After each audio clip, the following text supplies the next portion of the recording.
안녕하세요. 뉴스반장입니다. 대통령 부인 김건희 씨의 권익만을 위한 권익위기가 굳이 김건희 씨의 검찰 출장 조사가 있기 며칠 전 느닷없이 이재명 전 민주당 대표의 응급혈기 이송과 관련해 특혜라며 비논리적이고 비상식적인 문제를 제기하며 공직자 행동강령 위반이며 범죄 행위였다고 주장하고 나섰습니다. 당시 이 전 대표의 비서실장인 천준호 의원에게 이와 관련된 사안을 소명하라며 공문서까지 발송하고 어거지 주장을 이어나갔는데요. 그러더니 며칠도 안 돼 국회의원은 공직자 행동강령 적용 범위 바뀌라며 이 사건을 급하게 종결 처리했습니다. 역시 권익위기의 물타기 신공이었는데요. 김건희 씨의 명품백 뇌물 사건을 물타기하기 위해 근거도 논리도 없는 이재명 응급혈기 특혜 이송을 꺼내들었던 거죠. 근데 이 규정 위반 부분은 좀 구체적으로 말씀을 해주셔야 될 것 같은 게, 이 소방재난본부 관계자분이나 아니면 의료진 분들 입장에서는 어쨌든 이제 위반 사실을 통지를 받게 되는 거고, 특혜를 받는 이재명 전 대표는 사실 이제 관련된 문제가 없음으로 결론이 났는데, 특혜를 제공한 쪽에서만 문제가 되면은 좀 이분들 입장에서도 억울할 것 같거든요.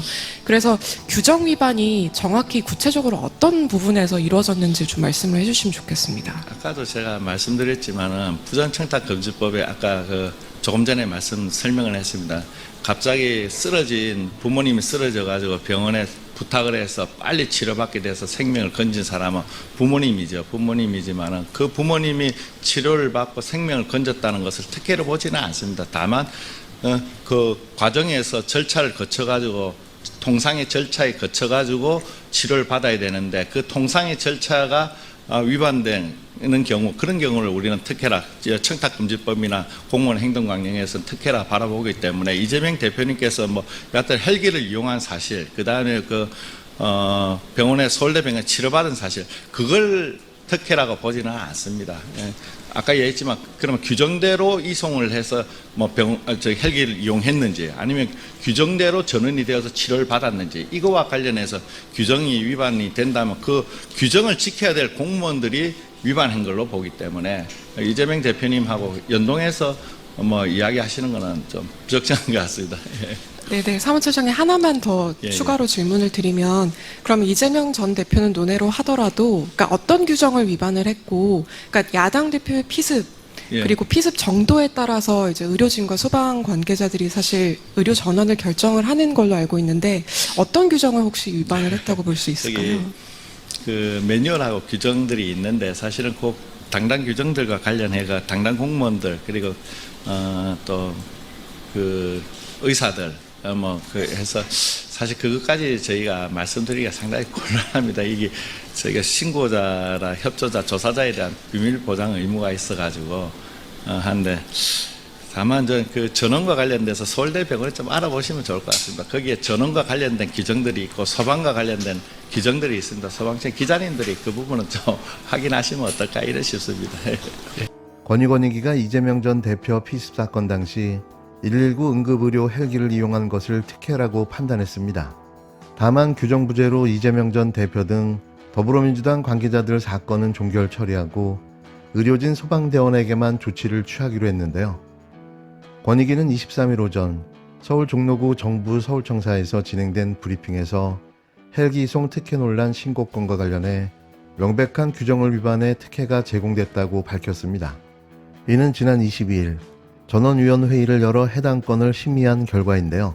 이날 권익위를 대표해 나온 정승윤 부위원장은 서울대병원의 경우 워낙 오고 싶은 사람이 많아 전원 매뉴얼이 있는데 매뉴얼 위반 사실이 확인돼 특혜 제공으로 판단했다고 설명했습니다. 그러면서 기자들의 질문에는 어버버버하며 정확한 근거와 세부적인 법정 내용을 제시하지 못했는데요. 그저 기자분들이 알아서 취재를 해주면 좋을 것 같다는 믿겨지지 않는 소리만 해댔습니다. 이분 제정신인가요?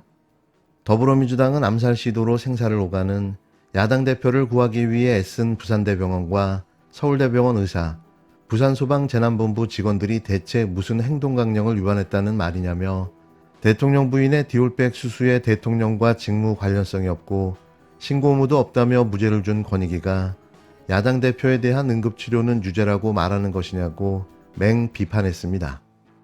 결국 24일 열린 국회 정무위원회 전체 회의에서 야당의 건의권익위에 대한 질타와 비판이 쏟아졌습니다. 이날 밝혀진 더 놀라운 사실은 정승윤 부위원장은 국회의원에게 적용되는 공직자 행동 강령이 없다는 사실을 알지 못했다는 건데요. 이걸 알았다면 처음부터 이런 무리한 조사를 하지도 않았을 것으로 보여집니다. 정부위원장은 이날 오전 국회 정무위원회 전체 회의에서 김용만 민주당 의원으로부터 이 전 대표 관련 신고 사건을 처음 접수했을 때 국회의원은 공무원 행동강령이 적용되지 않는다는 사실을 몰랐나라는 질문을 받고 몰랐다라고 답했는데요. 순간 정무위 회의장은 민주당 의원들의 실소로 가득 찼습니다. 24년 7월 17일에 우리 천준 의원님 실로 위반 신고, 공직자 행동강령 위반 신고 진술 요청하셨는데 맞죠? 그렇습니다. 예. 아까 얘기하신 것처럼 국회의원 적용되지 않는다고 얘기를 하셨는데 이 위반 신고 접수되고 그 이미 알고 있었던 거 아닙니까? 어떤 말씀입니까? 그러니까 지금 이 위반 신고 사건에 있어가지고 처음에 접근을 할 때부터 국회의원은 적용되지 않는다는 거를 모르셨어요? 처음에는 몰랐습니다. 최초 접수될 때는 사실은 법률에 자, 알겠고요. 만약에 그렇다고 하면 이 공무원 행동강령, 이거 권익위 행동강령과 담당 맞죠? 예, 그렇습니다. 그럼 직무태만이죠. 이걸 어떻게 모를 수가 있습니까? 권익위 건데. 제가 몰랐다는 겁니다. 제가 좀 뒤늦게 알았습니다. 그 사실은. 왜냐하면 법률을 해석하면은 법률에는 국회하고 국회의원이 알겠습니다. 예. 정부위원장이 권익인의 행동강령과 책임자임을 확인한 김용만 의원이 직무태만이라고 추궁에 나서자 정 부위원장은 제가 몰랐다는 것이다. 뒤늦게 알았다라고 답했는데요. 김 의원은 또 권익위가 해당 사건 조사에 착수한 지 6개월이 되던 지난 17일 이 전 대표의 당시 비서실장이었던 천준호 민주당 의원에게 의견 진술 요청 공문을 보낸 데에 대해서도 의문을 제기했습니다.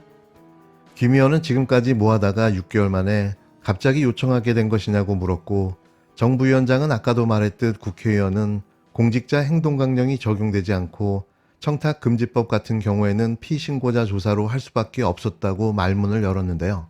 이어다만 피신고인의 방어권 차원에서 기회를 드리고 있다라며 혹시 천 의원께서 이 사건과 관련해 불이익을 받을 우려가 있지 않나 해서 알려드린 것이라고 해명했습니다.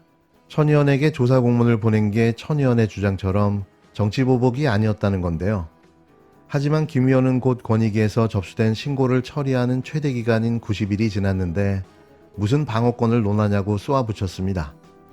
저희 권익위 쪽에서 참고인 천준 의원님한테 의견 진술 요청 공문 보냈습니까? 언제 그렇습니다. 보냈습니까?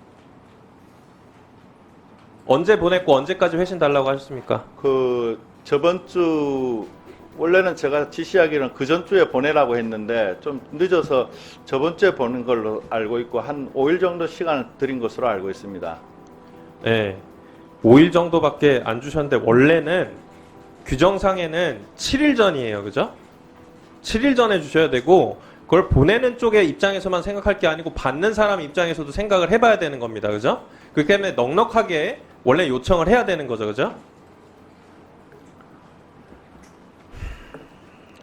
그리고 이 조사 요청에 있어서도 지금 지난 1월 16일에 착수했다고 얘기를 했는데 왜 이제 와서 천준 의원님한테 지금까지 뭐하다가 6개월 만에 갑자기 요청을 하시게 된 겁니까? 사실은 아까도 말씀드렸습니다. 국회의원의 경우에는 공직자 행동강령도 적용이 되지 않고 청탁금지법 같은 경우는 피신고자 조사를 할 수가 없습니다. 근데 저희가 다만 불이타가 있는 경우가 우려되는 경우에는 피신고자의 방어권 보호 차원에서 기회를 드리고 있습니다. 그래서 혹시 천준호 의원님께서 혹시 이 사건과 알겠고요. 관련해서 불이익이 발생할 우려가 알겠습니다. 있지 않나 싶어서 알려드린 것입니다. 부위원장님, 예. 얘기하고 있습니다. 권익위에서 접수된 신고사항 며칠 이내 처리하도록 규정상에 되어 있어요? 원래 원칙적으로는 60일 연장해서 90일입니다. 근데 90일이 지났는데 무슨 방어권을 논합니까? 이미 그 기간이 지난 건데. 아니 규정을 지키지 않는 게 뭐 당연한 겁니까? 이거는 누가 봐도 지금 권성동 의원도 이 안에 있어가지고 질의를 하는 게 누가 봐도 이재명 대표 피습 사건 물타기용 아닙니까? 예? 그걸 모른다고 해가지고서는 규정에 나와 있는 기간도 지난 다음에 조사를 하겠다 얘기를 하고, 그것도 조사하는 과정도 웃깁니다. 예? 이거 안건 배부 규정상에는 얼마 전에 하도록 되어 있습니까? 4일 전에 하게 돼 그쵸? 있습니다. 근데 얼마 전에 하십니까 실제로? 실제로는 3일 전입니다. 보안이 이거- 필요한 경우에는 당일 배부도 많이 하고 전날 배부도 합니다. 저희들이. 예, 네, 뭐 여러 가지 이유들을 지금 계속 대시고 있는데, 지금 요번 이 업무 보고 때 김건희 여사 명품백 사건이 이 질문의 주가 될 거라고 생각하셨습니까? 안 하셨습니까? 예상을. 대답해 보세요. 저 개인적인 생각은 말씀드린 건 적정하지 않은 것 같습니다. 예상을 했냐 안 했냐에 대해서 말해 보시라고. 이게 무슨 법적으로 문제가 있는 게 아닌데. 제 개인 생각을 네. 답변하는 자리는 아닌 것 같습니다. 어설픈 삼류 코미디 같은 권익. 왜 이들이 이래야만 했는지 우리 모두는 너무나도 잘 알고 있습니다. 이래야 살아남기 때문인데요. 뭐라도 보여줘야 그 자리를 지킬 수 있는 겁니다. 오로지 윤석열, 김건희 대통령에게 잘 보여야 하는 충성 경쟁. 그래도 뭘 좀 알아보고 해야 하는 거 아닐까요? 그래도 정부의 한 기관인데 김건희의 권익만을 위한 사설 기관이 되어버린 권익위. 하기사 윤 대통령의 대학 동기이자 친구, 검찰 후배가 또아리를 틀고 있으니 무슨 짓이든 못할까 싶은데요. 반드시 대가를 치를 겁니다. 세상에는 절대 공짜가 없기 때문이죠.